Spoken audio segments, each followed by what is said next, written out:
Bonjour, je poursuis la petite série Méditation naturelle, récit d'éveil et aujourd'hui je vais vous parler de Yolande Durand-Serrano à travers ce livre-ci, Le silence guéri, publié chez Almora, où elle a des conversations avec Laurence Vidal, voilà, et ce sont des extraits où elle parle de ce qui lui est arrivé de manière absolument impromptue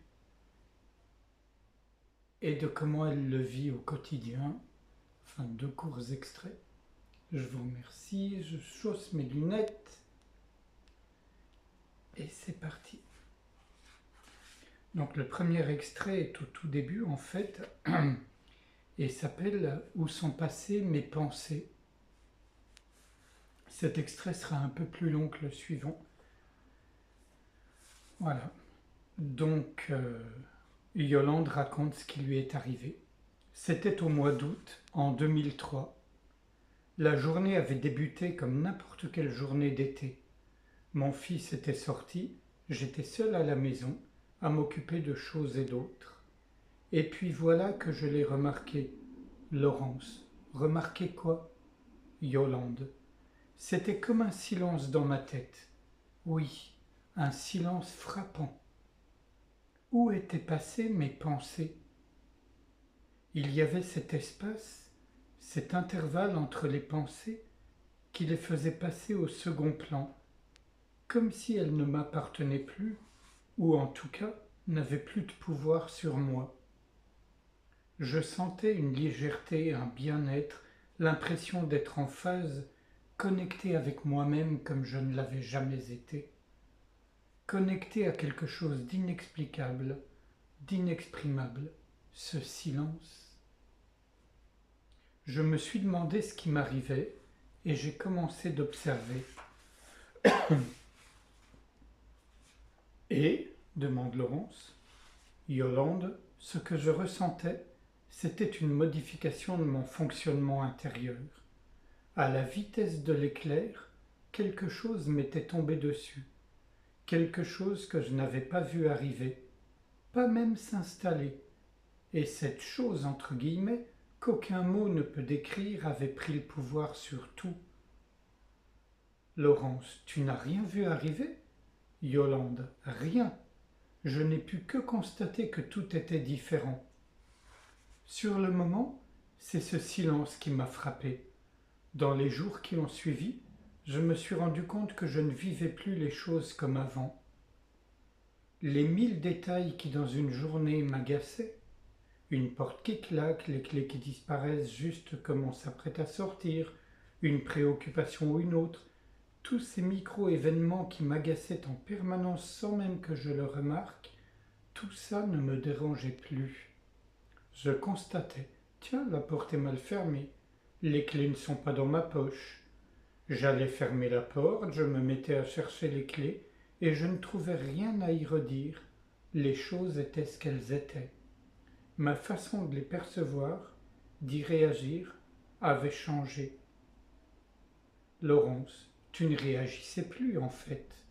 Yolande, voilà, je ne réagissais plus, parce qu'il y avait ce silence, cette tranquillité qui était là, qui m'envahissait toute et me laissait telle qu'elle était la situation. Les premiers temps, j'ai regardé ça toute seule, au fond de moi, en me demandant ce que ça pouvait bien être. Comme je venais de fêter mes 40 ans, je me suis dit, c'est formidable d'arriver à 40 ans. Je me sens enfin en phase avec moi-même. Je me sens si légère, si bien. Là, je passe à un autre paragraphe du même extrait. Et alors, très vite, il y a eu l'accident. C'était 2 mois plus tard, fin octobre. J'étais en voyage professionnel dans le nord de la France, portable muet, hors réseau. Et puis je récupère un réseau, je vois tous ces messages qui m'attendent. Waouh, je me dis, il a dû se passer quelque chose. Je compose un numéro. Au bout du fil, ma meilleure amie. Ton fils, sur la route, un accident. Il est parti. Sur le coup, je crois que je n'y ai pas cru. Un accident? Je comprenais. Pour la suite, ce n'est pas possible, elle s'est trompée. Et je roulais vers le lieu du rendez-vous chez une de mes sœurs. Je ne pensais pas, je roulais. À un moment, juste, cette réflexion. Si c'est vrai, ma vie est foutue. Mais l'idée n'est pas restée, elle s'est effondrée dans cette tranquillité que je vivais depuis plusieurs semaines. Arrivé à destination, ils étaient tous là à m'attendre, ma famille, mes amis, tous. Alors j'ai compris que c'était vrai. Tout le monde m'a entouré pour m'annoncer la tragédie. J'ai eu une espèce de relâchement, je me suis laissé aller. Laurence, c'est-à-dire Yolande. Je me suis laissé aller. La situation était ce qu'elle était. Pas de pleurs, pas de crise. Je suis monté dans une chambre au calme. Je voyais mes proches inquiets venir voir ce que je faisais. Je les voyais essayer de me parler, essayer de savoir où j'en étais, mais j'étais tranquille en fait. Les heures passaient, c'était toujours pareil. Je voyais les gens s'agiter, et au fond de moi, comment dire, il n'y avait pas d'agitation, pas de révolte. Aucun sursaut du genre ce n'est pas possible, ça devrait être autrement. Voilà. Je passe un autre passage.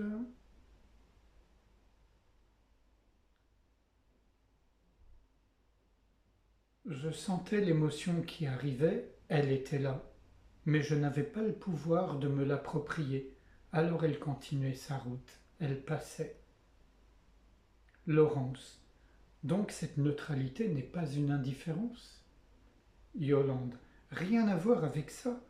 De l'extérieur, bien sûr, on pouvait me croire anesthésié, on pouvait croire que je ne ressentais plus rien, mais de l'intérieur, ce que je vivais était très actif. Ce n'était pas mort du tout. Il y a eu des moments de tristesse, des moments d'abattement, mais ça passait en moi. Toujours, il y avait cet espace inconnu, ce silence. Et plus ça allait, plus je m'abandonnais à cette chose, entre guillemets, qui avait pris jour en moi, qui a pris le pouvoir sur tout. J'en suis tombée folle amoureuse. Tout le reste est passé au second plan.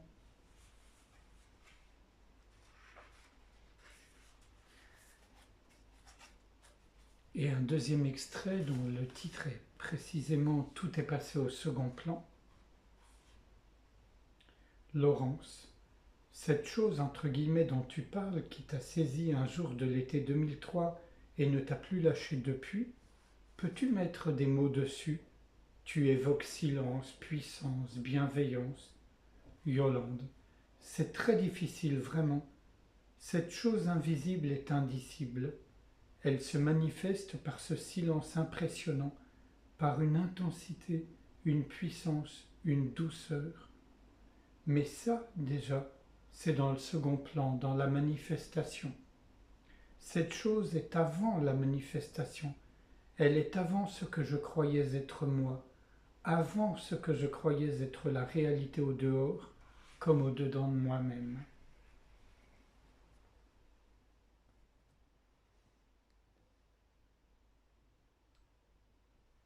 Je vous propose qu'on passe un petit moment en silence, sans réfléchir à ce que je viens de lire, simplement le corps détendu et on accueille tout ce qui se présente, sans s'y impliquer, sans rien faire pour que ça cesse ou pour que ça se prolonge.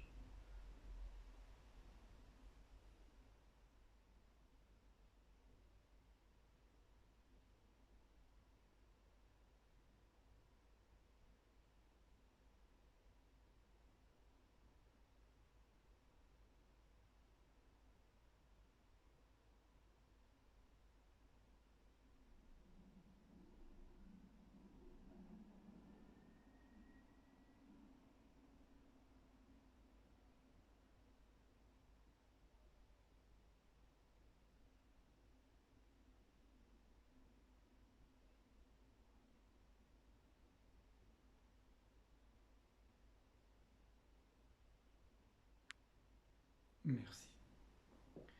Avant qu'on se quitte, je voudrais ajouter un petit mot. Quand ce livre est paru, en 2008 je crois, j'animais encore beaucoup de stages. Et ce livre, comme celui de Byron Katie, pas celui d'hier, un autre, m'avait tellement bouleversé, parce que voilà deux femmes qui ne cherchaient rien, qui n'attendaient rien, et boum, elles vivent une intensité, un éveil incroyable que certains chercheurs spirituels passent leur vie à chercher, et à tellement le chercher qu'ils passent à côté peut-être, en tout cas beaucoup semblent ne pas le trouver, ou pas avec cette intensité, cette clarté. Et donc je racontais cette histoire de Yolande à mes stagiaires, et je vous avoue que quand on parlait de la mort de son fils et de sa façon d'y répondre, les gens étaient stupéfaits. Beaucoup pensaient que c'était une résistance psychologique, voire psychiatrique. Alors je tiens juste à dire qu'un peu plus loin, je ne sais plus si c'est dans ce livre ou dans le deuxième, également publié chez Almora, avec Chantal Ramu, une autre auteure, elle raconte que pour satisfaire sa famille, elle est allée voir un psychiatre. Et ce psychiatre, je ne vais pas vous le dire précisément, mais en gros, après l'avoir écouté longuement, il lui a dit « Mais madame, vous n'avez aucun problème psychique, et même mieux que ça.